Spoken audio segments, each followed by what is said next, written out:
Have you ever wondered what it would be like to witness the most earth-shattering moment in human history?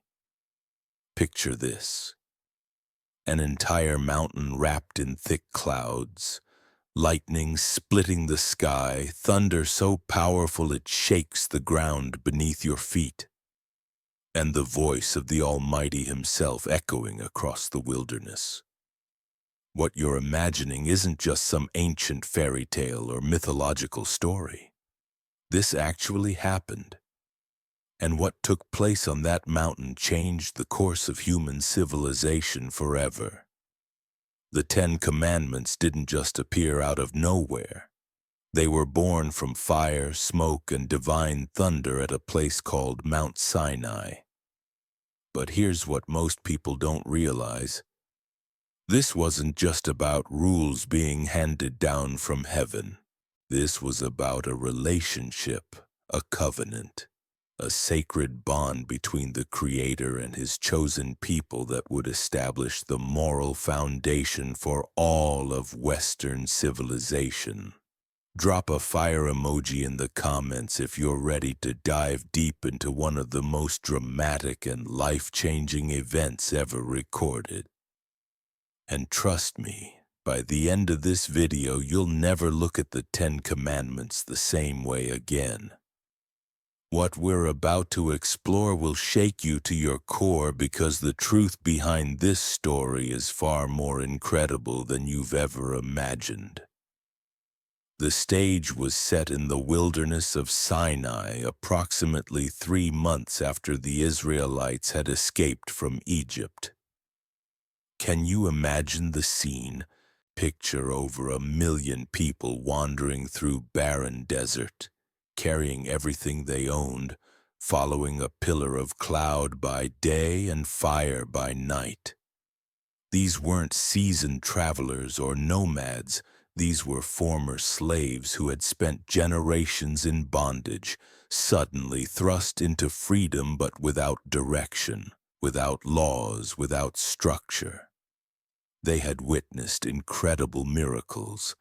They had seen the Red Sea part before their very eyes.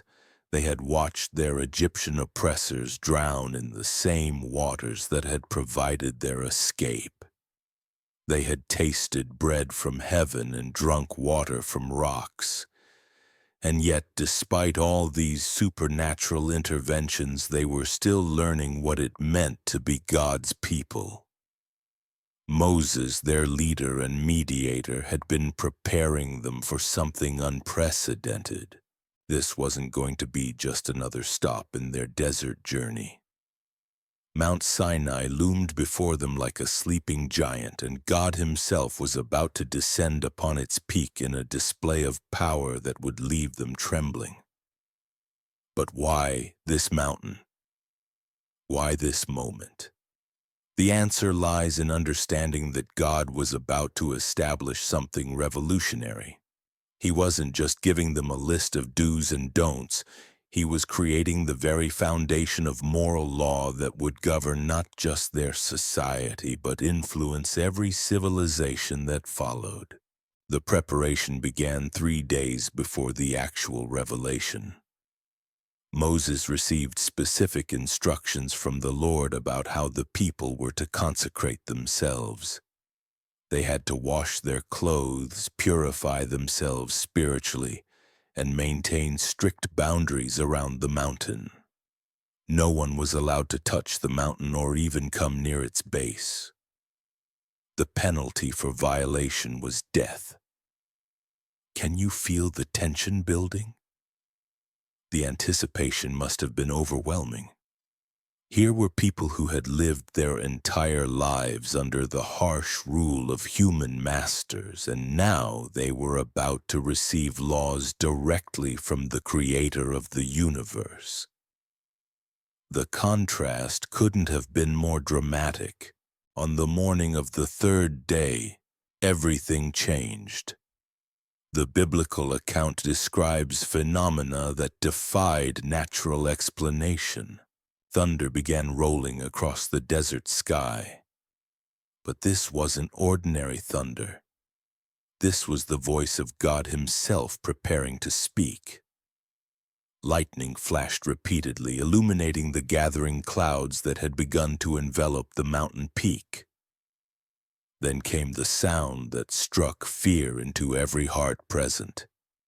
A trumpet blast, but not from any human instrument. This was a supernatural sound that grew louder and louder, piercing through the thunder and echoing off the rocky walls of the surrounding wilderness. The people gathered at the base of the mountain began to tremble, not just with cold or excitement, but with the overwhelming realization that they were about to encounter the living God. Mount Sinai itself began to smoke as if it were a giant furnace. The entire mountain quaked violently, shaking from its foundation to its peak. Fire burned on the summit, visible through the thick cloud cover that had descended like a divine blanket. This wasn't a volcanic eruption or some natural geological event. This was God himself descending to meet with his people in a way that had never happened before and would never happen again. The sight was so terrifying, so overwhelming that the people couldn't bear to look directly at the mountain. They moved back, putting distance between themselves and this incredible display of divine power. Their hearts were pounding, their minds struggling to process what their eyes were seeing. But here's the remarkable thing about this moment. God wasn't trying to frighten them into submission. He was demonstrating his absolute authority and holiness before entering into a covenant relationship with them. Think about it this way. If you were about to make the most important agreement of your life with someone, wouldn't you want to know exactly who you were dealing with? The thick cloud that covered the mountain served a specific purpose. The people could hear God's voice, but they couldn't see his form. This was intentional. No human being could look upon God and live, but they needed to hear his words directly. They needed to know that these commandments weren't coming from Moses or any human authority. They were coming straight from the throne of heaven. Moses, who had already encountered God at the burning bush, understood his unique role as mediator. The people were too afraid to approach the mountain themselves, so they would depend on Moses to go up into the cloud, receive God's words, and bring them back down. This established a pattern that would continue throughout Israel's history. The need for a mediator between holy God and sinful humanity. As the supernatural phenomena intensified, reaching a crescendo of divine power and majesty, the moment arrived. From within the thick cloud, accompanied by thunder and lightning, the voice of the Almighty began to speak. Not in whispers or mysterious riddles, but in clear, unmistakable words that would echo through eternity. What happened next would change everything. The words that were about to be spoken wouldn't just govern ancient Israel. They would become the moral bedrock of Western civilization, influencing legal systems, ethical frameworks, and human relationships for thousands of years to come. The voice that thundered from Mount Sinai carried with it the weight of eternity itself. These weren't suggestions or recommendations from a distant deity. These were divine declarations that would serve as the blueprint for human morality. But here's what's absolutely fascinating about this moment. God didn't begin with a command. He began with a reminder of relationship. I am the Lord your God, who brought you out of the land of Egypt, out of the house of slavery. Before a single commandment was given, God established the context. He reminded them of his faithfulness, his power, and his love. This wasn't a tyrant imposing arbitrary rules on unwilling subjects. This was a loving father establishing boundaries for his children's protection and prosperity. The first commandment struck at the very heart of human nature. You shall have no other gods before me. In a world filled with countless deities where every nation worshipped multiple gods for different purposes, this was revolutionary. God was claiming exclusive allegiance, not partial devotion, not first place among many, but total and complete loyalty. Think about the implications of this single statement. In ancient Egypt, the Israelites had been surrounded by gods of the sun, the Nile, fertility, death, and countless other aspects of life. Every Egyptian pharaoh claimed divine status. Every natural phenomenon had its own deity. And here was the God of Israel declaring that he alone was worthy of worship. The second commandment went even deeper. You shall not make idols or bow down to them. This wasn't just about carved statues or golden images. This was about the human tendency to create God in our own image rather than allowing him to reveal himself as he truly is. When we fashion our own version of God, whether physical or mental, we inevitably diminish his glory and distort his character. But notice something incredible here. While the surrounding nations lived in fear of angry, unpredictable gods who demanded constant appeasement, the God of Israel was revealing himself as consistent, faithful, and just. His laws weren't arbitrary whims that changed with his mood. They were expressions of his unchanging character. The third commandment addressed something that might seem less significant to modern ears. You shall not take the name of the Lord your God in vain. But in the ancient world, names carried tremendous power and significance. To speak someone's name was to invoke their presence and authority. God was protecting the reverence due to his holy name while also protecting his people from the consequences of treating sacred things carelessly. Then came the fourth commandment, and this one was unlike anything the ancient world had ever heard. Remember the Sabbath day to keep it holy.